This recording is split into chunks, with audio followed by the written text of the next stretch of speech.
Friends, Ongole బీచ్లో Kothapatnam beach ఇక్కడ నుంచి పడవల మధ్యన ఎన్నో పడవలు వేటాడే కలికారులు అంతా ఉంటారు. ఇలా రోజు పండుగలో జనం చాలా హ్యాపీగా ముందుకు ఎంజాయ్ చేస్తున్నారు. మేము కూడా బీచ్ చూస్తున్నాం. బీచ్ చూడండి అందరూ. అప్పుడప్పుడు నేచర్ని మనం చూస్తూ ఉండాలి. నేచర్ చూస్తేనే ఆనందంగా ఉంటుంది. ఆనందంగా ఎంజాయ్ చేస్తున్నారు.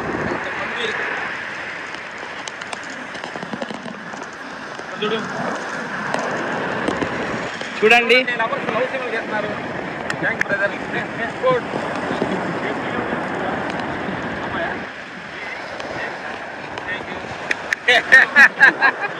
హార్ట్ఫుల్గా వాళ్ళు వేస్తున్నారు. లవ్ నిజంగా వాళ్ళు లవ్ ఉండాలి. డూప్లికేట్ లవ్ ఉండకూడదు. జీవితం అమ్మని కాపాడు. ఓకే.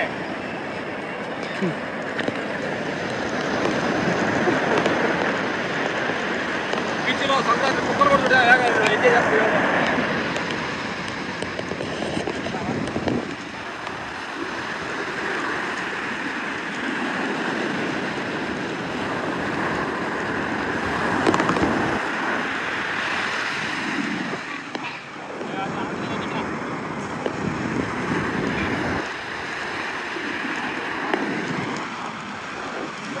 చూడు కుక్కపిల్ల కాదు అన్నం తెలుగా పప్పి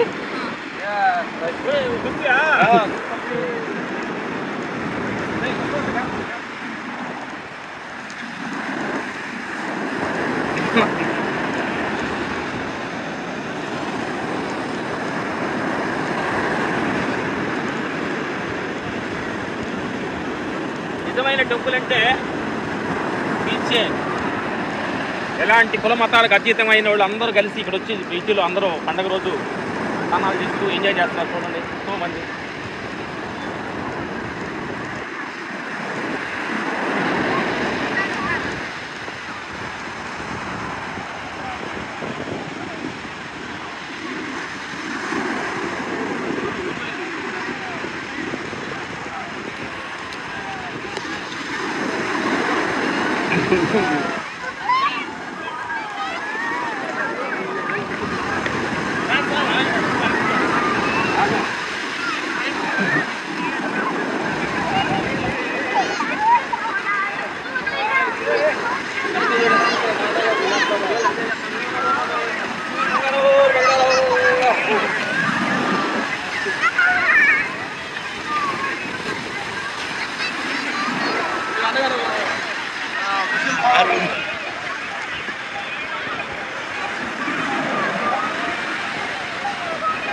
పండగ సముద్రం అందరికి ఒక్కటే.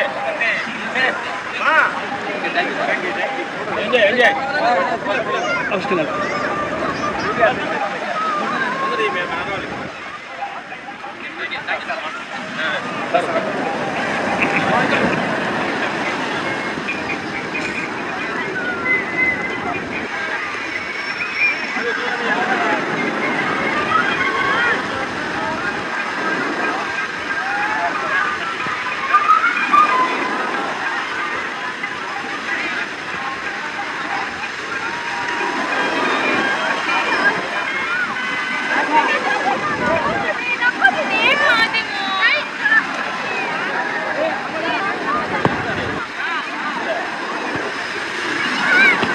చూడు. పండుగ రోజు అందరం హ్యాపీగా అంత ఎంజాయ్ చేస్తున్నారు.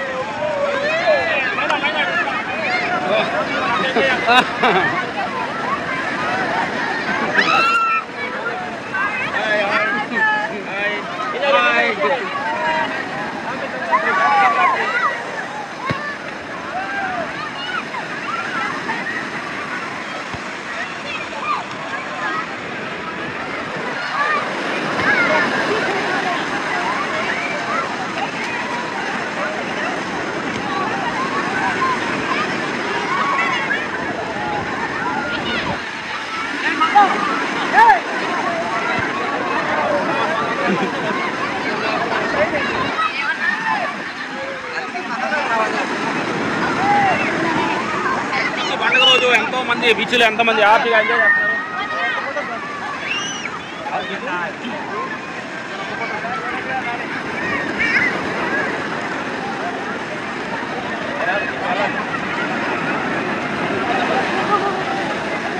వెళ్ళేసి వస్తాం. నువ్వు కూడా వాళ్ళతో పాటు నడువు, ఎక్స్ప్లెయిన్ చేసుకుంటే నడువు, వాళ్ళతో ఎక్స్ప్లెయిన్ చేసుకుంటే నడివేస్తే.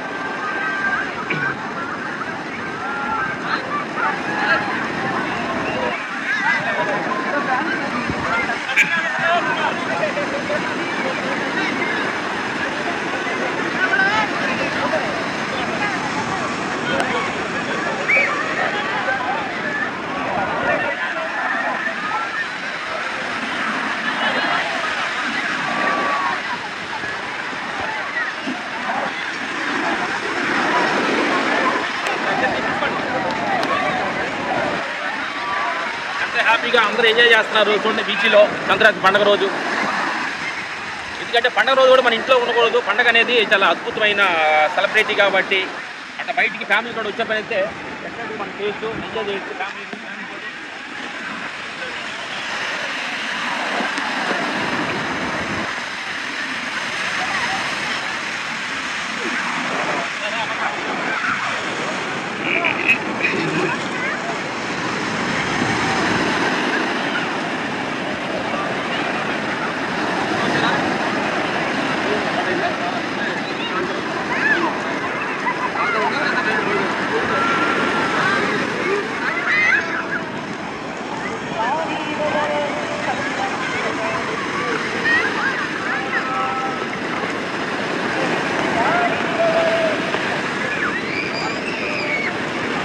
దియా తమ్ముడు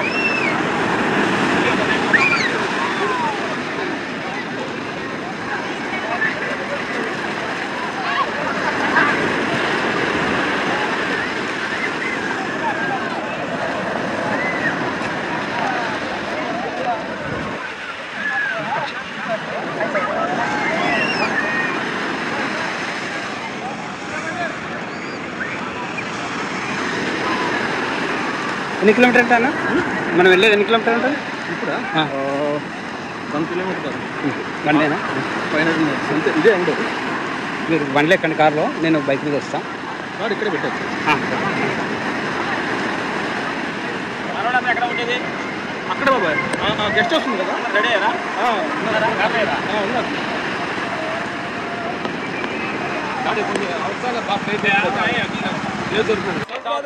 తమ్ముడు మా రైస్ ఇచ్చాడు.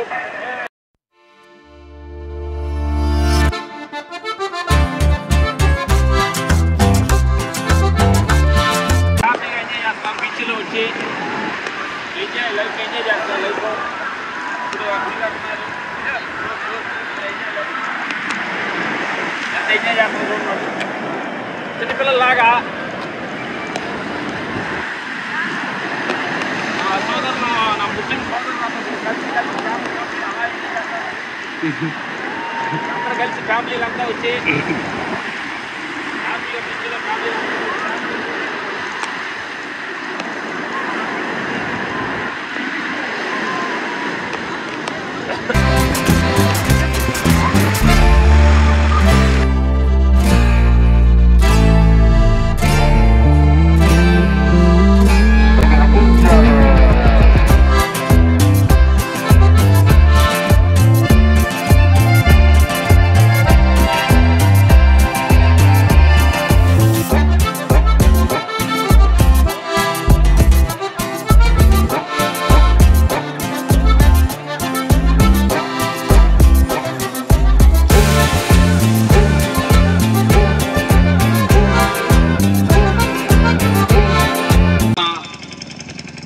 అందరూ ఫ్యామిలీస్ అంతా కలిసి దేవుణ్ణి ఆరాధించుకుంటూ ఆయన మంచి మాటలు తలుసుకుంటూ ఇలాంటి మంచి వాతావరణంలో అందరూ కలిసి భోజనం చేయడం అనేది అద్భుతమైన ఒక ఆన్వాయితం. ఈ అల్లూరులో ఇది 35 సంవత్సరాల నుంచి పెద్దలందరూ మా అన్నగారు వీళ్ళందరూ కలిసి కాశీ వీళ్ళందరూ కలిసి 35 సంవత్సరాల నుంచి ఈ కార్యక్రమం జరుగుతుందంట. ఈ సంవత్సరం కాదు, ప్రతి సంవత్సరం ఇలా వచ్చి అందరూ కలిసి వనభోజనాలలాగా అందరూ దేవుడిని తలుచుకొని అందరూ హ్యాపీగా పిల్లలు తల్లుతో అందరూ భోజనం చేసి బీచ్లో చూసుకుంటూ ఎంజాయ్ చేస్తున్నారు. ఏంటంటే జీసస్ మాకు నచ్చిన మాట ఏంటంటే ఈరోజు కూడా మేము ప్రతి క్షణం మేము దాన్ని గుర్తు పెట్టుకునేది నెమరేసుకుంటూ ఏంటంటే తగ్గింపబడితే నువ్వు హెచ్చించబడతావు. అది ప్రతి మనిషి హృదయంలో నాటుకోవాలి. ఉండాలి. నువ్వు అత్త దగ్గర అయినా తగ్గింపబడు, నువ్వు కోళ్ళ దగ్గర అయినా తగ్గింపబడు, పక్క వింటోళ్ళ దగ్గర తగ్గింపబడు, నీ తల్లిదండ్రుల దగ్గర తగ్గింపబడు. నువ్వు భగవంతుడి దృష్టిలో హెచ్చించబడతామనే మాట మా హృదయం ఎప్పుడు కరిగిస్తా ఉంటుంది. ప్రతి క్షణం మేము ఎందుకోసం అంటే మేము కొత్తగా మా సినిమా జీవితం సాగు చేసినప్పుడు మా జీవితానికి ఎన్నో కష్టాలు వచ్చాయి. మమ్మల్ని ఎంతో అవమానపరిచేవాళ్ళు, మాకు చదువు రాదని, ఇంగ్లీష్ మాట్లాడడం తెలియదని మమ్మల్ని ఎంతో తగ్గించి కించపరుస్తుండేవాళ్ళు. మాకు వినిపించేది కానీ విననట్టుగా వాళ్ళు రైట్ లెఫ్ట్ అనేవాడు. కెమెరా రైట్ లెఫ్ట్ చూడమనేవాడు. రైట్ లెఫ్ట్ తెలిసేది కాదు, మాకు రైట్ లెఫ్ట్ అంటే తెలిసేది కాదు. అది తెలియని రైట్ లెఫ్ట్ తెలియని వాడు బయట మాట షర్ట్ ఇచ్చేది ఎగతాలు చేసేవాడు. అంటే విననట్టుగా. ఎందుకంటే నా పరమాత్మ స్వరూపులారా కొన్ని మాటలు విననట్టుగా ఉండాలి, చూసి చూడనట్టుగా, తెలిసి తెలియనట్టుగా ఉండాలి. అది మన ఆరోగ్యానికి, మన ఆత్మస్థితి చాలా మంచిదని మేము చెప్తున్నాం. మీకు యెహోవా నచ్చిన అద్భుతమైన పాయింట్. ఎందుకంటే ప్రతి విషయాలు తెలిసిందని ఆటలో ఏలు పెట్టి లేనిపోయిన గొడవలు తెలుసుకునేదంటే కూడా కొన్ని విషయాలు తెలియనట్టుగా, చెవులు ఎందా కానీ విననట్టుగా, నోరుండా మాట్లాడినట్టుగా, నడవన శక్తి ఉందా కానీ కొన్ని విషయాలు పోనట్టుగా మనం కానీ దేవుడు గొప్పగా మనం జీవించగలుగుతుంటే దేవుడు నిజమైన జీవితం, పరిపూర్ణమైన జీవితం అనేది ఎక్కువగా నా బిడ్డలు. ఇంకోటి ఏంటంటే కొన్ని విననట్టుగా ఉండాలి. భగవంతుడు మాటల మట్టుకి ఎక్కడ చెప్పినా వినాలి, ఏ సమయం చెప్పినా వినాలి, ఏ మాట చెప్పినా వినాలి. ప్రతి క్షణం భగవంతుడనే ఒక ఆ ధార మన ఒంటిలో ఎప్పుడు ఉంటే మాయ మనల్ని ఏమి చేయలేదనేది మీకు చెప్తున్నాం. అలాగే పాస్టర్ గారు మిమ్మల్ని అందరినీ ఇక్కడ తీసుకొచ్చి చక్కగా పిల్లలను కూర్చోబెట్టి బీచ్లో అద్భుతంగా ఈ కార్యక్రమం జరుగుతుంది. నా బంగారు తల్లి, మా డాక్టర్ చక్కగా పాట పాడారు. బంగారు తల్లు తర్వాత ఇప్పుడు పాట పాడింది పదమ్మది, దేవుడా గడిచిన కాలం అంతా కాపాడిన దేవుడా నీకే స్తోత్రం అనేది అది హృదయపూర్వకంగా సంగతులు పాడింది. మనం ఎంతో మంది ఈ సమయంలో లేరు. ఈ సమయంలో మనం ఉన్నామంటే భగవంతుడికి ఎంతో హృదయపూర్వకంగా థ్యాంక్స్ చెప్తాం అనేది పాట ఆనందం వేసింది. కరువులకు ఎంతమంది లేరు కానీ మనం ఉన్నామంటే అంత దేవుని దృష్టిలో మనం ఉన్నాము. క్షణం భగవంతుడి శక్తి, యెహోవా శక్తి, జీసస్ శక్తి ప్రతి క్షణం మీ బాడీలో అణువణుకి ఆయన అనుభవించుకొని బ్రతుకుంటే ఎంతో ఆనందంగా ఉంటారు. ఇంకో మాట చెప్పిన మాటలో మనం ఎందుకు పట్టుకోలేకపోతున్నాం, ఎందుకు అటు పాల్గొలేకపోతున్నాం అనేది అప్పుడు నాకు అంతరాత్మలో వస్తూ ఉంటుంది. అంటే జీసస్ చెప్పిన మాటలో మామూలు మాటలు కాదయ్యి. అంటే ఆ మాటలు ఆచరణలో పడగలిగితే ఈక్వల్ టు జీసస్ ప్రతి మనిషి. అంటే అంత ఒక విషయం. అంటే నీ వాళ్ళు వలే నువ్వు ఎలా వలే పొరుగు వారిని అలా ప్రేమించు. అంటే నిన్ను వలే అంటే ఈ మాట ఏంటంటే మేము చాలా మంది అంటాం. అంటే మనల్ని ఎవరు హామీ చేయకూడదు, మనల్ని చేయకూడదు, మన ఎవరిని ఒకడు గేలి చేయకూడదు, ఎవరిని మనల్ని అంటూ అని మనం ఎలా పొగడాలి, మనల్ని మెచ్చుకోవాలనుకుంటుంటాం. కానీ మనకన్నా చూసినప్పటికీ మనలాగా మనల్ని ఏమి చేయాలనుకుంటున్నామో అవతల కూడా అలా ఉండాలనే భావన మనలో కలగాలనేది జీసస్ చెబుతున్న మాట. బైబిల్లో ఒక్కొక్క మాట మమ్మల్ని అద్భుతం అనిపిస్తుంది. తర్వాత ఇంకొక మాట కూడా మాకు నచ్చిన మాట, దేహం, ఈ దేహం అనేది నిష్ప్రయోజనమైంది అన్నాడు. ఆత్మశక్తిమైంది, దీన్ని నమ్ముకోవద్దు. ఆ మాట ఎంతో అంటే అది ఆత్మలో పోయిన తర్వాత అర్థమవుద్ది, దేహమహారం తగ్గుద్ది. ఎందుకంటే దేహమమకారం మనకి ఎంత దేహమమకారం మనకు ఉందంటే భగవంతుడు ఆకర్షణ తగ్గుద్దు మనకి. అంటే ఒక దేహమహారం కాదు, ఆస్తి మమకారం, పిల్లల మమకారం, సంసార మమకారం ఎంత బలంగా ఉంటే భగవంతుడు అంత దూరంగా ఉంటాడు. ఈ ఎంత తగ్గుతూ వస్తుంటే భగవంతుడు అంత దగ్గర అవుతాడు అనేది మేము తెలుసుకున్న సత్యం. కాబట్టి ఉండకూడదని కాదు, ఎక్కువ ఉంటాం. ప్రాబ్లం అంత ఏంటంటే కొంచెం ఎక్కువ ఉంటాం. ఎందుకంటే జీసస్ దగ్గర ఎక్కువ ఉండొచ్చు, ఆయన దగ్గర ఎంత పరమైన ఉండొచ్చు, ఆ ప్రేమకు అంతు ఉండకూడదు. కానీ మనుషుల దగ్గర లిమిట్గా ఉండాలి.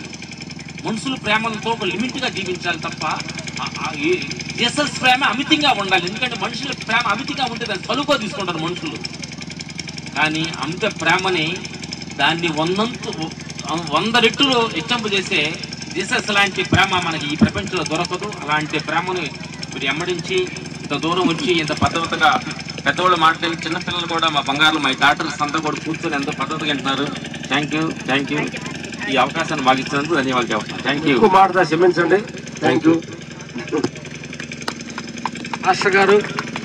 థ్యాంక్ యూ మాస్టర్ గారు. కొత్తగా వచ్చారంట, 6 నెలలు అయిందంట. కాబట్టి మాస్టర్ గారు అంటే కొన్ని చెప్పుకోవాలి. మాస్టర్ గారు ఎత్తుగా ఉండాడా, ఎర్రగా ఉండాడా, నల్లగా ఉండాడా, పొట్టుగా ఉండాడని కాదు. ఆయన నోట్ల నుంచి ఏం మాట వస్తుందో ముఖ్యం. అది ముఖ్యం. కాబట్టి ఆయన భగవంతుడి మాట ఎలా పని చేస్తాం ముఖ్యం. కానీ మాస్టర్ గారిని మీరు ఆ దృష్టి చూడొద్దు. మీరు అసలు ఆయన మాస్టర్ గారు అని మీరు అనుకోవద్దు. ఆయన చెప్తున్న మాట ఏ దేశం చెప్పిస్తున్నాడని భావనతో చూస్తున్నట్టు తప్ప ఆయన ముందు పాస్టర్ మంచోడు, వెనక పాస్టర్ మంచోడు, ఈయన మంచి లేదని మనుషుల దగ్గర ఎత్తకొద్దు. అర్థమైందా? ఈ మాయ శరీరంలో మంచిని మీరు ఎత్తకొద్దు. ఓన్లీ జీసస్ దగ్గరే మంచిని ఎత్తడం తప్ప మనుషుల దగ్గర అటు ఇటు ఉంటుంది. కాబట్టి చూసి చూడటానికి వెళ్ళాలి అని చెప్పి థ్యాంక్ యూ. తర్వాత మేము అనుకుంటుంది ఏంటంటే మనకున్న కళ్ళు చిన్న కళ్ళు 2 అంటే కొంత దూరం వినపడుద్ది. మనల్ని ఎవరు చూడలేదు కదా, మన మాట ఎవరు లేరు కదా అని చెడు ఆలోచనలు కాకుండా యెహోవా కన్ను ఆకాశం అంత కన్ను నిరంతరం సీసీ కెమెరా లాగా మనల్ని ఎమ్మడిస్తూ ఉంటుంది. నువ్వు చేసిన తప్పు, ప్రతి మాట, ప్రతి నీలో వచ్చిన కీర్తి రేపు అక్కడ పైన సమాధాన పరచవలెనని భగవంతుడు చెప్పాడు. అక్కడ ధైర్యంగా అక్కడ పోయి ఏదో ఉంది పోయి అక్కడ నేనేం చేయలేదు అన్నా అనుకోండి, ఆ సీసీ కెమెరా ఓపెన్ చేస్తాడు. తింటావుగా పలా రోజు బీచ్లో నువ్వు వీళ్ళందరూ ఫోటోలు రాముంటే నువ్వు బీచ్లో ఒకదాని వెళ్ళి టక సెల్ఫీ తీసుకుంటున్నావే, అక్కడ రికార్డు అవుతుంది. నీవు టిక్ టాక్ చేస్తున్నావే, టిక్ టాక్ ఏదో ముందు అక్కడ చేయలు కొట్టుకొని సమాధానం చెప్పాలి. మన సమాధానం మనుషులకు కాదు, యెహోవాకి. డన్. థ్యాంక్ యూ బంగారు తల్లు. Thank you.